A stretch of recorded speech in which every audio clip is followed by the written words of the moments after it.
In this video, I'll guide you through how to set up Analytics Intelligence in Google Analytics 4 and specifically how to review and clean up your Analytics Intelligence search history.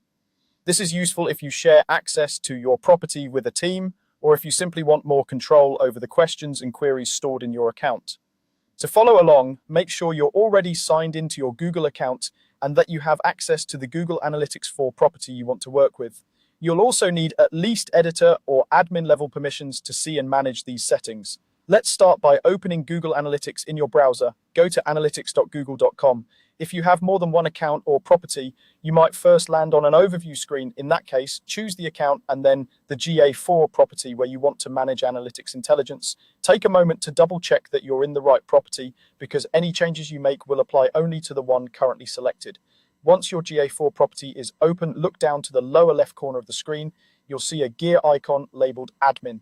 Today, I'll show you how to use this admin area to get to your Analytics Intelligence search history. Go ahead and click the admin gear icon. This opens the main settings area for your account and property.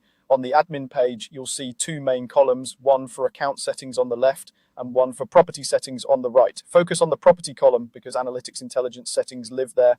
In the property section, I'm going to walk you through how to find the Analytics Intelligence search history option. Scroll through the property column until you see the option related to Analytics Intelligence search history. The exact label may be Analytics Intelligence search history or something very similar, depending on updates to the interface, but it will clearly mention search history. Once you see it, click it to open your Analytics Intelligence search history screen. Here, you'll see a list of queries that have been asked through Analytics Intelligence.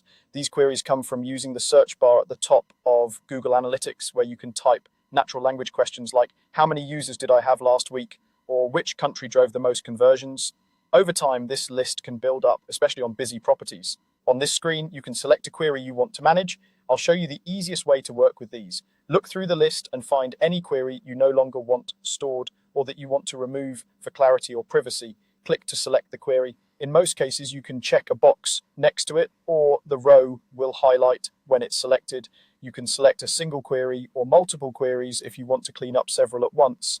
After you've selected one or more queries, look for the option to delete them. There should be a button or link labeled Delete Selected Queries. Click Delete Selected Queries to remove the ones you've chosen from your Analytics Intelligence search history. If a confirmation message appears, carefully review it and then confirm that you want to proceed. Once the deletion is complete, those queries will no longer appear in your Analytics Intelligence search history. This doesn't affect your actual reporting data or your properties tracking. It simply cleans up the record of questions that have been asked through the Analytics Intelligence feature. That's all you need to do to manage your Analytics Intelligence search history in Google Analytics 4. By periodically reviewing and deleting old or unnecessary queries, you keep your environment cleaner and your most relevant questions easier to find.